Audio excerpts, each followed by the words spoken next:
Hello super friends and welcome to DC TV Talk, and in today's episode we're going to be breaking down and reviewing Arrow Season 7 Episode 6, otherwise entitled Due Process. And before you go forward with this review, make sure you've seen this episode as it will be filled with spoilers.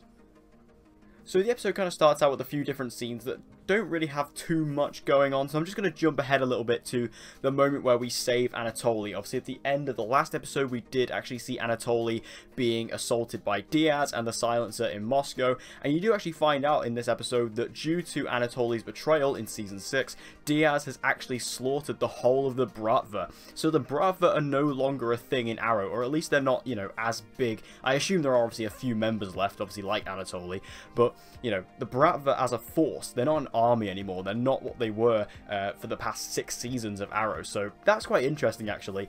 And we do see that Diaz is holding Anatoly hostage, and this is when we have a big conversion of our team. We have Diaz and Laurel, we have Felicity and Laurel and Renee mixed up with Diggle and Argus, and then we also have Dinah and the SCPD all coming into this building at once and all escaping together as it explodes.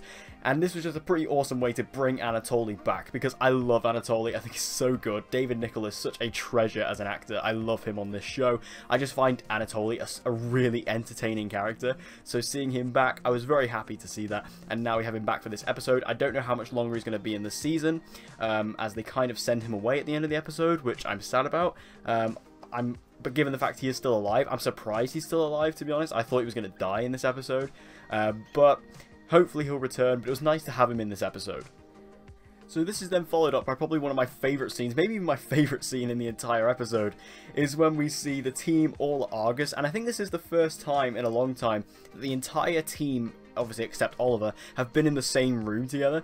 And I think this is hilarious because they're all finding out about each other and like what they've been getting up to, like secretly. Like everyone finds out that Renee's kind of been working with the new Green Arrow, and then everyone finds out Felicity's working with Laurel and everything like that. And then, you know, Curtis brings up the amazing line of, you know, why don't we all just pick up a phone and text each other, because yes, everybody forgot it was my birthday last week. And then Felicity replies, your party's next week, act surprised. I thought that was really funny. It was a great line because Curtis can be really funny, and this was the perfect time to use his comedy in the time to break up the tension. It was perfect. And even Felicity's line in response was great, because Felicity hasn't been that kind of Season 1, Season 2 witty character that she used to be in a very long time, and this was like a little flavour of it that we haven't seen in a long time, and I was very happy to see that. It really made me laugh out loud. So you find out that Diaz is basically going after this massive ballistic missile which can be put into pipes, and therefore if they get mixed up with the gas, it'll able to set all that gas alight, and these pipes run all under Star City, because basically Diaz's goal is to destroy what Oliver loves, i.e. his city. So he's basically planning to level all of Star City. So this leads to Diggle having to do like a mass evacuation of Star City. I wish we would have seen that. Like, I guess maybe they didn't want to focus on it because they knew that obviously it wasn't going to happen. But I thought it was really interesting that they were actually going to like mass evacuate Star City. I actually wanted to see them do that a little bit. But you don't get any of that. But they are going to plan to level Star City. Obviously it doesn't happen in the end, but you do see them start to foil this plan, and they go to this basically energy plant to try and take down these bombs. So this does lead into an awesome fight scene. After they all go in and disable the bombs, you have a bit of tension going on there, but then you have the final sort of big fight where we have Dinah fighting the Silencer, you have Renee fighting Kodiak and Red Dart, and it's just this, and you have Diggle fighting Diaz, and you have this big group battle, and it's pretty much all in silence because of the Silencer being there. It's just really awesome. I have to say, the Silencer is such a good character. She's so cool. They are using her so well, you know, and this is like the first time we've seen the Longbow Hunters in a while. We haven't seen the Longbow Hunters since, I believe, episode 3, maybe even episode 2. We haven't seen them in a while, so it was really nice to see them here, especially, you know, Silencer getting to use her powers once again. Kodiak and Red Dart didn't do as much, which is a shame. I thought the Longbow Hunters were going to be a bit of a bigger presence this season, but I guess maybe they're not, which is a shame, because I think the Longbow Hunters are really cool as characters, and I really like the castings, I really like them, I really like their designs. I just wish they were in the season more. But this fight scene overall was really great. You know, Renee actually got to show he's actually a pretty good fighter. Like, he was actually holding his own very well there and actually winning a lot of the time. And the Diggle and Diaz fight was absolutely insane. And obviously we did also get this new Green Arrow swooping in. The new Green Arrow did come in this episode to kind of save the day. And he actually did, or he or she, whoever it may be, hashtag Amico Queen, actually managed to take down Diaz, and I thought this was incredible. I love seeing the new Green Arrow. Their fighting style was really awesome, like the way they did that little kick off the side, that was really cool. So just a really great fight here where everyone got to show off their skills, and it actually ended up, you know, with the conclusion of them capturing Diaz, but I'll get back to that later.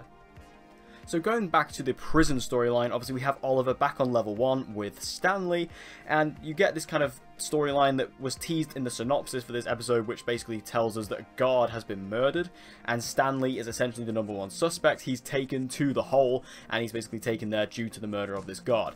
So Oliver kind of goes on this thing. He, you know, knows Stanley's innocent. He knows Stanley didn't do it, so he goes looking around for all these clues, and eventually in the bathroom, in the shower room, he finds the shiv that Bronze Tiger gave to him to try and take out that other guard earlier on in the season. So he basically sees, oh yeah, it's Bronze Tiger's blade, Bronze Tiger did it, he, you know, gets the prints and then gives it to the guards, and then he gets put in the hole, Stanley gets taken out. So basically, Bronze Tiger gets put away. Now this is when the interesting part happens. This is how the episode actually ends. You know, Stanley comes out, he comes and sees Oliver, he's like, oh, you know, that's amazing, how did you do that, you know, I didn't know you were that good, things like that. And then she says, you know, the way you used Turner's blade, and that was when Oliver clocked, and he says, how did you know it was Turner's blade? You were in the hole. You weren't there. How did you've only just come out now? How did you know? And Stanley just kind of plays it off. Oh, well, I must have heard it around, even though he's literally been out of the hole for like 2 minutes. So how would he have known that? So this is obviously fueling even more speculation that Stanley is evil, or something's going on with Stanley. I've kind of been getting these hints since episode 3.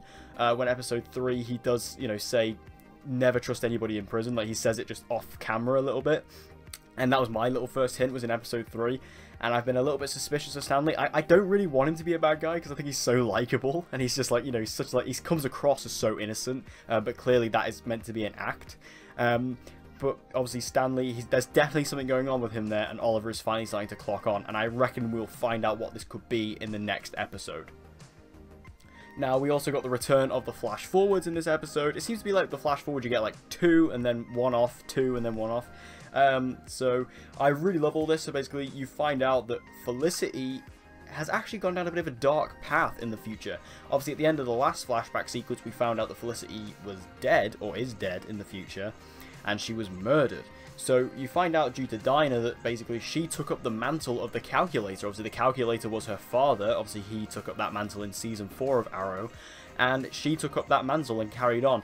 And they come across these plans to, kind of as a parallel to what's going on in the main storyline, to level Star City. That was insane. I thought that was really awesome. I couldn't believe they were actually, you know, bringing this up. And the fact that the Felicity was, you know, actually turned evil, or, you know, obviously we don't really know what's going on with her yet, and that's what they're trying to find out. But I thought that was really awesome, the fact they're kind of going with this storyline, that maybe Felicity just went down the dark path. And obviously we still don't know what role Oliver's playing in all this. So the flash forwards, again, they just continue to intrigue me, and this had a really fanboy moment for me. Obviously, as a huge fan of Roy Harper, seeing him do the shooting the tennis ball thing was absolutely incredible. That blew my mind. Just as a fanboy of Roy, loved all that. So that was great. And all the flash forwards, again, they just continue to keep me gripped.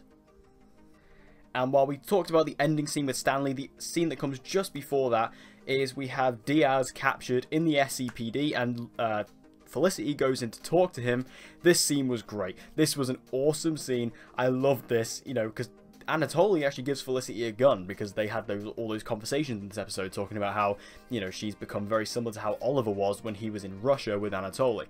So he gives him, or he gives her, this gun, and she goes into the locking room with Diaz in attempt to kill him.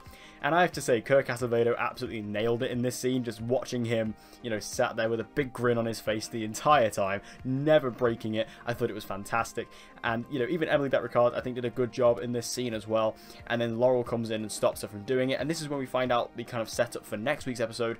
Laurel made a deal with the FBI to the point where she can actually trade Oliver for Diaz. Now they've got Diaz. Diaz can go sent to Slabside, and Oliver can come out. If he helps them with the FBI investigation. Obviously, if you've seen the promo for next episode, it doesn't quite go as swimmingly as that, but, you know, I'll talk about that obviously next week.